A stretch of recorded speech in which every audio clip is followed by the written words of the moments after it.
Cuando mi jefe me ofreció el ascenso de mis sueños a cambio de favores especiales, no lo rechacé de inmediato. Tampoco lo acepté. Simplemente le dije que lo pensaría. Lo que él no sabía es que yo llevaba meses grabando todas nuestras conversaciones y que mi plan para destruir su carrera ya estaba en marcha. Porque resulta que no era la primera empleada a quien le hacía esta generosa oferta. Para ponerles en contexto, soy Valeria, tengo 29 años y trabajo como analista financiera en Corporativo Herrera, una de las empresas de consultoría más prestigiosas del país. He dedicado los últimos 5 años de mi vida a escalar en esta compañía, trabajando 12 horas diarias, sacrificando fines de semana y relaciones personales. Todo para llegar a ser directora del departamento de inversiones.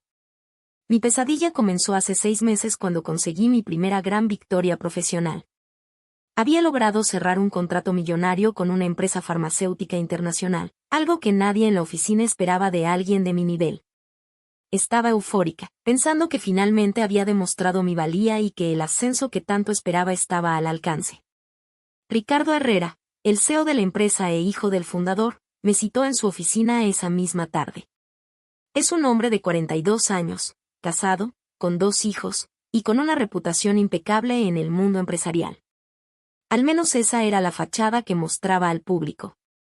Valeria, me dijo con una sonrisa que en ese momento interpreté como paternal, has hecho un trabajo excepcional. Creo que es hora de que hablemos sobre tu futuro en esta empresa. Mi corazón saltó de emoción. Finalmente, pensé, mi esfuerzo estaba siendo reconocido. Pero la conversación tomó un giro que jamás esperé. Ricardo cerró la puerta de su oficina y bajó las persianas.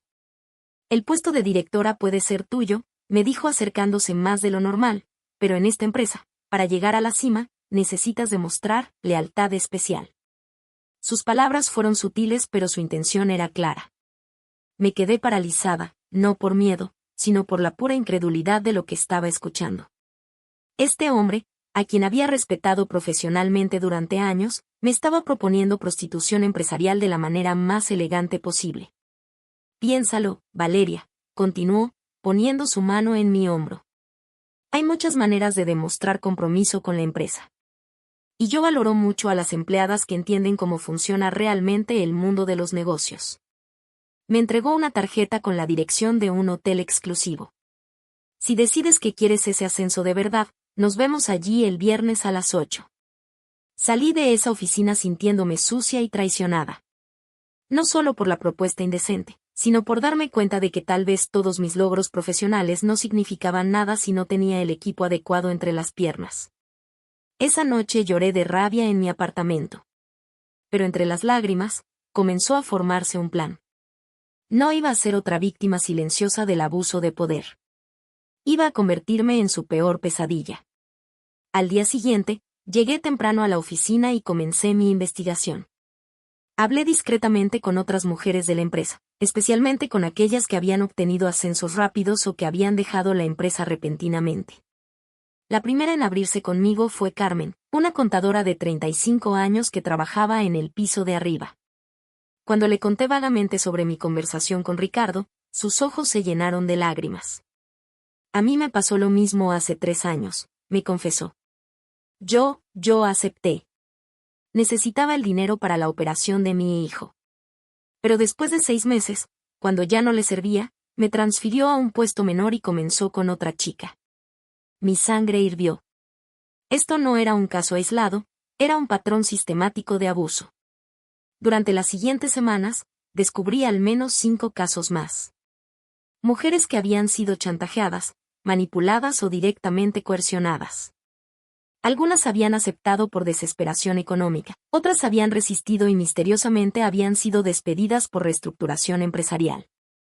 La más impactante fue la historia de Patricia, una ex empleada que ahora trabajaba en otra empresa.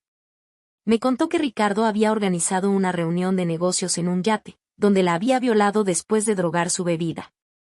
Cuando ella intentó denunciarlo, él la había amenazado con arruinar su carrera profesional para siempre. Patricia había guardado silencio durante 2 años, pero cuando escuchó mi historia, decidió hablar. Con toda esta información, contacté a Lucía Morales, una abogada especializada en acoso laboral y derechos de las mujeres. Lucía era conocida por tomar casos difíciles y ganarlos. Cuando le conté toda la situación, su reacción fue inmediata. Valeria, lo que describes es un caso federal. No solo estamos hablando de acoso sexual, sino de tráfico de influencias, extorsión y posiblemente violación.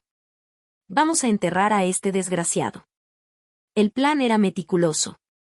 Primero, necesitábamos evidencia sólida. Lucía me consiguió un dispositivo de grabación profesional, tan pequeño que podía ocultarlo en mi ropa sin que se notara.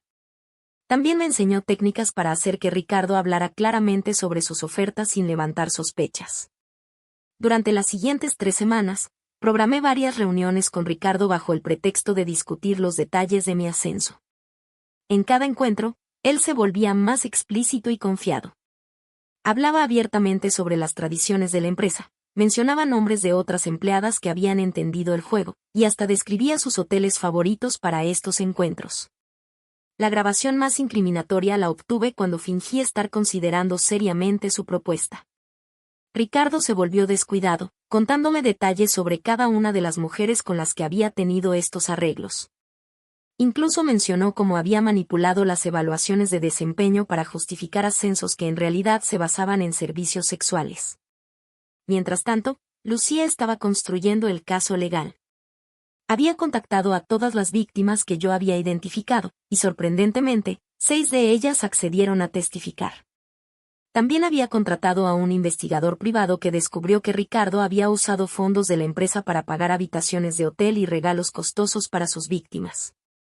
Pero yo quería algo más que justicia legal. Quería que todo el mundo empresarial supiera quién era realmente Ricardo Herrera. Contacté a Melissa Vega, una periodista de investigación de uno de los periódicos más importantes del país. Melissa había ganado varios premios por sus reportajes sobre corrupción empresarial. Cuando le mostré las grabaciones y la evidencia que habíamos recopilado, sus ojos se iluminaron. Esto va a ser portada, me dijo. Y no solo eso, va a cambiar cómo se manejan estos casos en el país. El día elegido para la confrontación fue un viernes. Ricardo esperaba mi decisión final sobre su propuesta.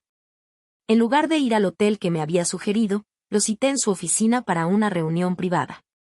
Llegué acompañada de Lucía, Melissa, 2 oficiales de la policía, y representantes del Ministerio de Trabajo. Ricardo estaba sentado detrás de su escritorio cuando entramos. Su sonrisa confiada se desvaneció inmediatamente cuando vio el grupo que me acompañaba. Ricardo Herrera, dijo uno de los oficiales, está arrestado por múltiples cargos de acoso sexual, extorsión y abuso de autoridad. Mientras le leían sus derechos, yo saqué una pequeña grabadora y reproduje fragmentos de nuestras conversaciones más incriminatorias. Su cara pasó del shock a la negación, y finalmente al pánico puro. Esto es una trampa, gritaba mientras le ponían las esposas. Valeria está inventando todo esto porque no consiguió el ascenso que quería. Pero sus propias palabras grabadas lo contradecían de manera aplastante. La historia se publicó al día siguiente en primera plana. El depredador corporativo, como un CEO, convirtió su empresa en su coto de caza personal.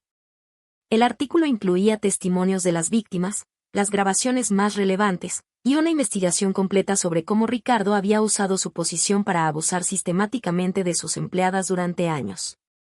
El impacto fue inmediato y devastador. Las acciones de Corporativo Herrera cayeron un 60% en 3 días. Clientes importantes cancelaron contratos millonarios.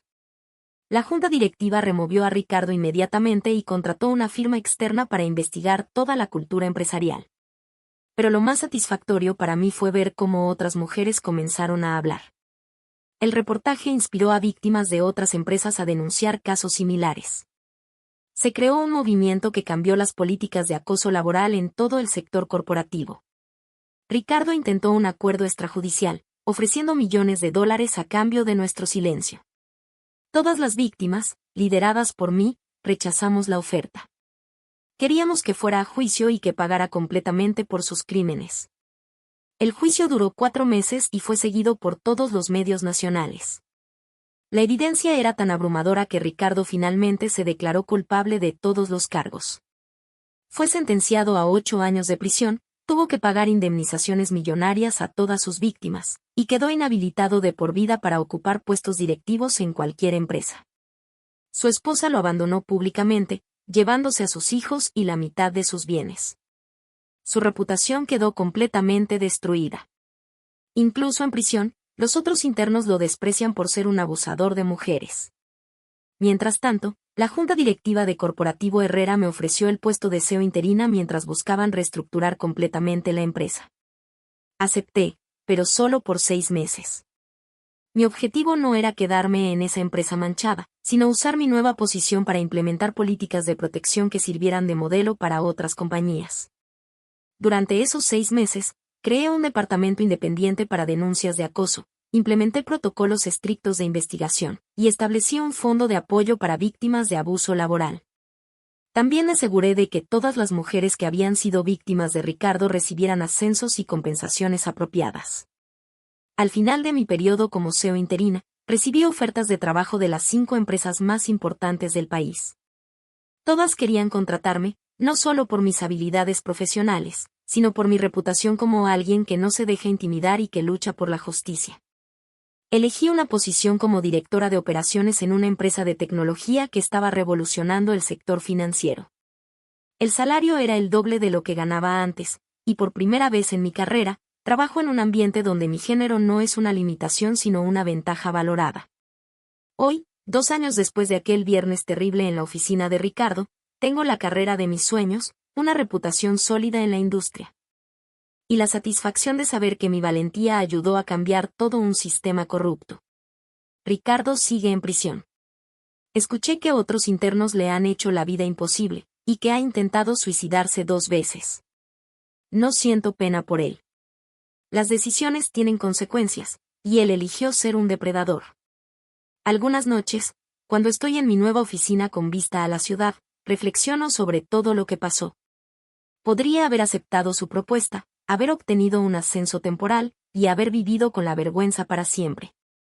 En lugar de eso, elegí luchar, y esa decisión no solo cambió mi vida, sino la vida de muchas otras mujeres.